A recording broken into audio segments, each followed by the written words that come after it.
현대차가 단 1조 원에 사들인 한 회사가 있습니다. 그런데 불과 4년 만에 그 회사의 몸값이 최대 1호 영조 원까지 거론되고 있습니다. 숫자로만 보면 거의 계승장입니다. 웬만한 스타트업의 성공 스토리도 이 정도 속도를 보여주기는 어렵습니다. 더 놀라운 건 이 회사가 매년 흑자를 내는 알짜 기업이 아니라는 점입니다. 오히려 수천억 원의 적자를 기록해온 돈 먹는 하마에 가까웠습니다.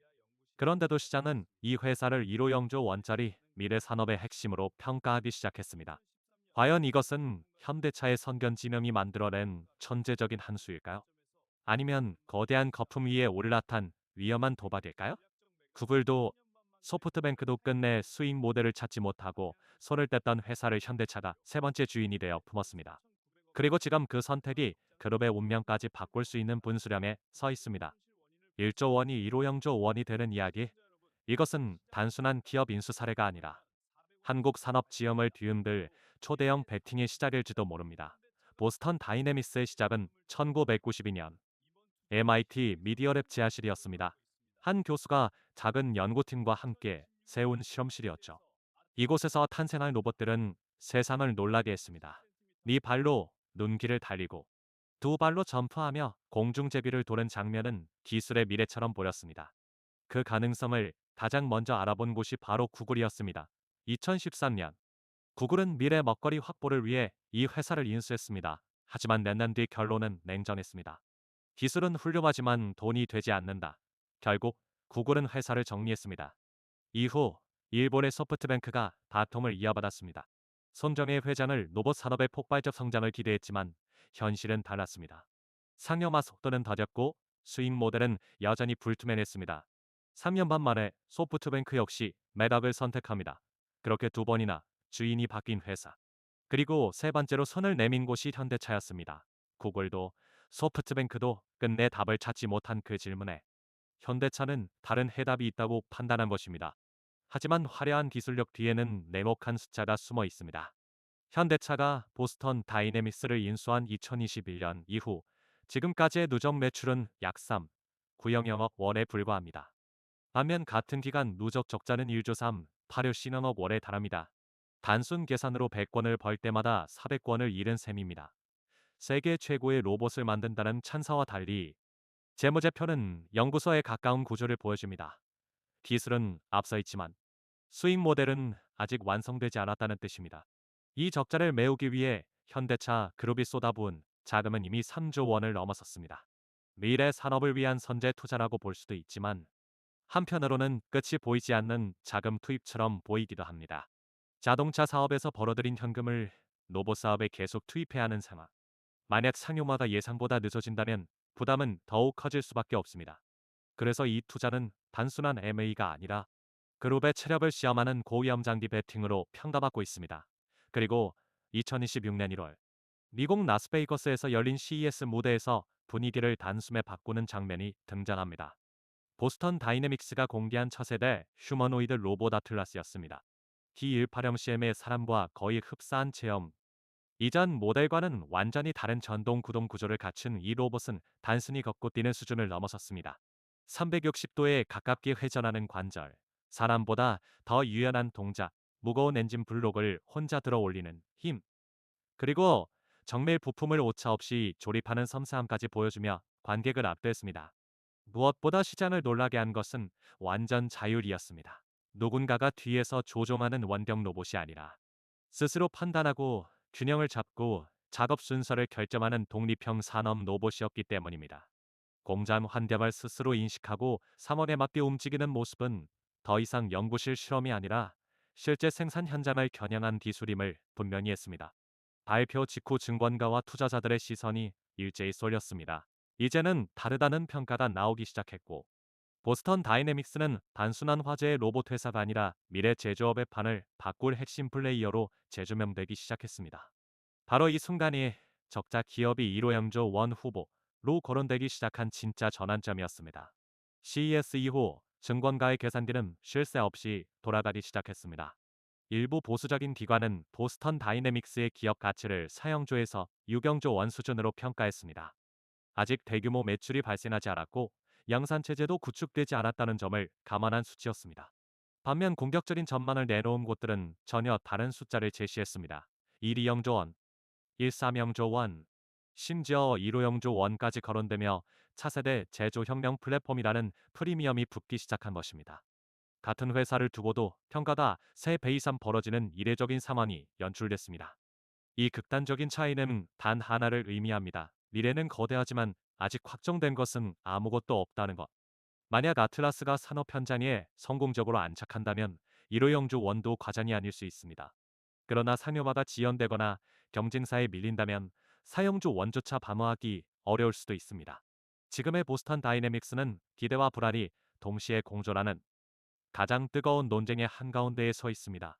그런데 기업 가치가 치솟고 기대감이 최고조에 달하던 바로 그 시점에 믿기 어려운 소식이 연이어 터져 나왔습니다. 회사를 떠받쳐온 3명의 핵심 인물이 반년 사이에 모두 자리를 떠난 것입니다. 먼저 CTO, 아틀라스의 설계를 처음부터 이끌어온 인물입니다. 업계에서는 그를 아틀라스의 아버지라 불렀습니다.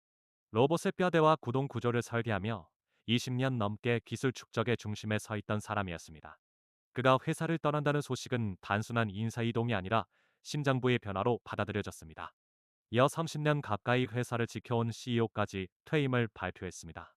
MIT 지하실 연구실 시절부터 3번의 인수 과정을 모두 겪으며 회사를 이끌어온 상징적 인물이었습니다. 창업 정신과 연구 문화를 지켜온 마지막 세대가 물러난 셈이었습니다. 여기에 더해 아틀라스의 제어 알고리즘과 감화학습 시스템을 총괄한 연구 책임자까지 회사를 떠났습니다. 몸을 만든 CTO 반향을 잡아온 CEO, 그리고 두뇌를 설계한 연구수장까지 빠져나간 구조.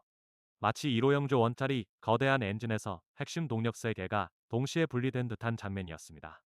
기대가 커진 만큼 불안도 함께 증폭되는 순간이었습니다. 특히 시장을 가장 긴장하게 만든 것은 CTO의 행선지였습니다. 그는 보스턴 다이내믹스를 떠나 구글 딥마인드로 자리를 옮겼습니다. 딥마인드는 알파고를 탄생시킨 세계 최고 수준의 AI 연구 조직으로 최근 로봇 인공지능 분야에 공격적으로 투자하고 있는 곳입니다. 단순한 이직이 아니라 로봇 하드웨어와 인공지능을 결합하려는 빅테크 전략의 한 축으로 합류한 셈입니다. 문제는 상징성입니다. 아틀라스의 뼈대를 설계하고 핵심 기술을 축적해온 인물이 경쟁 진영으로 이동했다는 사실은 지식 자산의 이동을 의미하기도 합니다. 빅테크 기업들은 막대한 자본과 스톡옵션을 앞세워 최고 인재를 빨아들이고 있습니다. 만약 이런 흐름이 이어진다면 보스턴 다이내믹스는 기술적 우위를 유지하기 어려워질 수도 있습니다.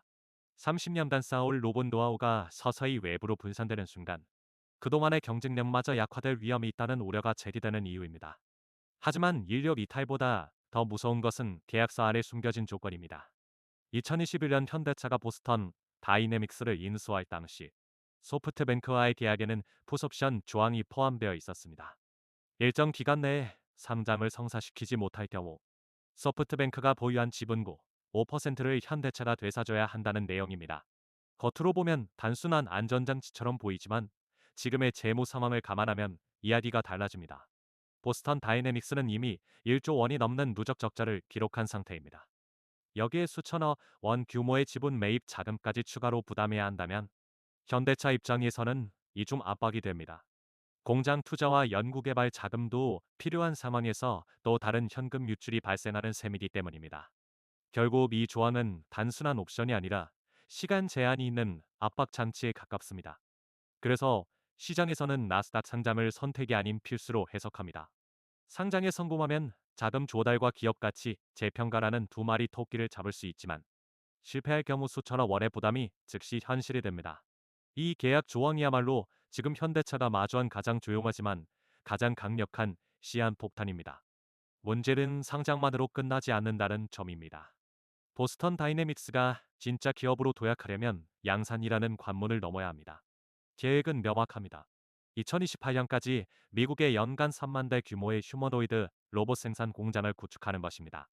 아틀라스 한 대의 가격은 약 2억 원, 단순 계산만 해도 잠재 매출은 어마어마하지만 그만큼 초기 투자비 역시 천문학적입니다. 로봇 전용 생산 라인, 정밀 부품 공급망, 배터리와 구동 모듈 설비까지 모두 새로 세팅해야 합니다. 특히 미국 내 공장 설립은 인건비와 부지 비용, 각종 규제 대응 비용까지 포함해 부담이 큽니다. 연구소에서 몇 대를 만드는 것과 수만 대를 찍어내는 산업 공장을 운영하는 것은 전혀 다른 게임입니다. 결국 3만 대 양산 체제는 기술의 문제가 아니라 자본의 문제로 귀결됩니다. 이 거대한 설비 투자를 감당하려면 외부 자금 유입이 필수적이고, 그래서 IPO는 더 이상 선택이 아닌 생존 전략으로 연결됩니다. 이 문제는 단순히 한 계열사의 성장 스토리를 넘어 그룹 전체의 권력 구조와도 맞닿아 있습니다. 정의선 회장은 보스턴 다이내믹스 지분 6%를 개인 자금으로 보유하고 있습니다. 2021년 인수 당시 약 50억 원을 직접 투자해 확보한 지분입니다. 만약 기업 가치가 4영조 원 수준에서 상장된다면 그의 지분 가치는 약 9조 원에 이릅니다. 그리고 일부 증권사가 제시한 1호영조 원에 근접한 평가로 상장이 성사된다면 이 지분은 3영조 원을 훌쩍 넘는 규모로 불어날 수 있습니다. 이 자금은 단순한 평가이익이 아닙니다. 현대차 그룹의 지배구조, 개편과 맞물려 있는 전략적 자산으로 해석됩니다. 순환출자 해소와 계열사 지분 정리를 위해 필요한 자금이 수조 원대에 달한다는 점을 고려하면 보스턴 다이내믹스의 성공적인 상장은 그룹 재편의 열쇠가 될 수 있습니다.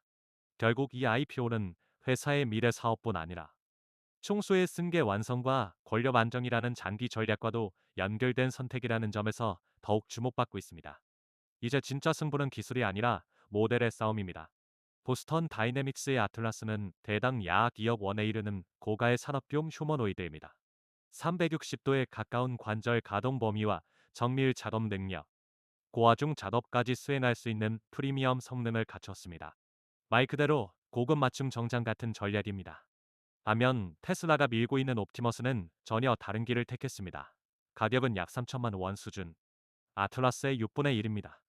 성능은 다소 제한적이지만 대량 생산을 통해 공장과 물류 현장에 빠르게 보급하겠다는 전략입니다. 유니클로식 대규모 모델에 가깝습니다. 결국 시장은 두 철학 중 하나를 선택해야 합니다. 고성능 고가격의 소수 정예 전략이 산업 현장의 핵심 공점을 장악할 것인지, 아니면 상대적으로 저렴한 로봇이 대량 보급되며 전체 시장을 선점할 것인지 아직 아무도 확신할 수 없습니다. 이 싸움은 단순한 제품 경쟁이 아니라 미래 제조업의 구조를 결정하는 글로벌 전략 전쟁입니다. 앞으로 이 3년 어느 모델이 표준이 되느냐에 따라 로봇 산업의 판도와 기업 가치의 현반이 완전히 달라질 수 있습니다. 이 이야기가 중요한 이유는 단순히 한 기업의 주가 때문이 아닙니다. 아틀라스 한 대의 가격은 약 2억 원이지만 24시간 쉬지 않고 일합니다. 연봉 5천만 원 수준의 노동자 4명을 대체할 수 있다는 계산이 나옵니다. 만약 연간 4만 대가 공장에 투입된다면 단순 수치로 약 9만 명의 노동력이 로봇으로 전환되는 셈입니다. 이 변화가 2028년부터 본격화된다면 제조업 현장의 구조는 근본적으로 달라질 수밖에 없습니다. 그리고 이 흐름은 현대차 한 회사에만 머물지 않을 가능성이 큽니다. 그래서 앞으로 우리가 주목해야 할 세 가지가 있습니다. 첫째, 차기 CEO가 누구인지입니다. 기술 중심 리더십인지, 재무 상장 중심 리더십인지에 따라 회사의 방향이 달라질 수 있습니다. 둘째, 나스닥 IPO 일정입니다. 상장이 구체화되면 자금 조달과 인재 확보가 탄력을 받을 것이고, 반대로 지연되면 풋옵션 부담이 현실화될 수 있습니다. 셋째, 미국 내 3만 대 생산 공장 건설 속도입니다. 설계가 현실이 되는 순간이 바로 경쟁의 시작이기 때문입니다. 이 선택들이 어떻게 이어지느냐에 따라 현대차는 자동차 기업을 넘어 로보틱스 기업으로 진화할 수도 있고, 또 한 번의 실패 사례로 남을 수도 있습니다. 분명한 것은 이 변화는 먼 미래의 이야기가 아니라 우리의 일자리와 자녀의 진로에 직결된 가까운 미래라는 점입니다. 이제 질문은 하나입니다. 우리는 이 전환의 속도를 얼마나 빨리 인식하고 어떻게 준비할 것인가입니다. 현대차가 1조에 산 회사 4년 만에 1호 영조됐는데 핵심 선면이 전부 떠났습니다. 이 문자는 자극적이지만 저는 이것을 단순한 위기라고 보지는 않습니다. 오히려 한 기업이 연구소 단계에서 산업화 단계로 넘어가는 과정에서 필연적으로 겪는 통진일 가능성이 더 크다고 생각합니다. 물론 CTO, 30년 CEO, 연구 총괄까지 동시에 떠난 것은 결코 가벼운 일이 아닙니다.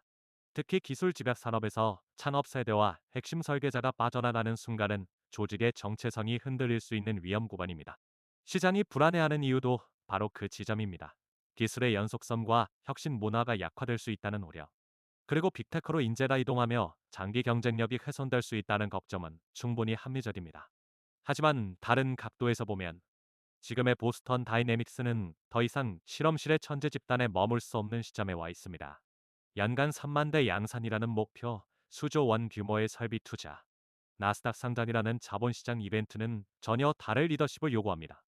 연구 중심 리더십이 기술 완성도를 끌어올렸다면 이제는 비용 구조를 재설계하고 공급망을 통합하며 글로벌 자본을 설득할 수 있는 경영 리더가 필요합니다. 즉, 인물의 교체는 몰락의 신호일 수도 있지만 단계 전환의 신호일 수도 있습니다. 저는 후자의 가능성도 충분히 열려 있다고 봅니다. 다만 조건이 있습니다. 첫째, 기술 유산의 체계적 내재화입니다. 30년간 축적된 알고리즘, 하드웨어 설계, 제어 노하우가 개인에게 귀속되어 있다면 위험합니다. 이를 문서와 플랫폼 아래 조직 자산으로 고정해야 합니다. 둘째, 핵심 인재 유출을 막기 위한 장기 보상 체계입니다. 나스닥 상장을 활용한 스톡옵션, 글로벌 수준의 연구 자율성 보장은 필수입니다. 셋째, 현대차 그룹 내 계열사와의 실질적 시너지를 가속화해야 합니다. 현대모비스의 부품 역량, 글로비스의 물류 네트워크, 워터에버의 소프트웨어, 인프라를 노보 사업과 유기적으로 묶지 못하면 단순 재무 이벤트에 그칠 수 있습니다. 결국 이 사안의 본질은 사람 3명이 떠났다가 아니라 이 회사가 어디로 가고 있느냐입니다. 연구 중심의 아이콘 기업으로 남을 것인가? 아니면 실제 산업을 재편하는 대량 생산 기업으로 변신할 것인가? 1호 영조라는 숫자는 아직 확정된 가치가 아니라 성공 시나리오에 대한 기대치일 뿐입니다. 앞으로 2, 3년 상장 성사 여부와 양산 공장 가동 속도가 모든 것을 증명하게 될 것입니다. 위기와 기회가 동시에 존재하는 지금이야말로 현대차가 진짜 전략적 역량을 보여줘야 할 시간이라고 생각합니다.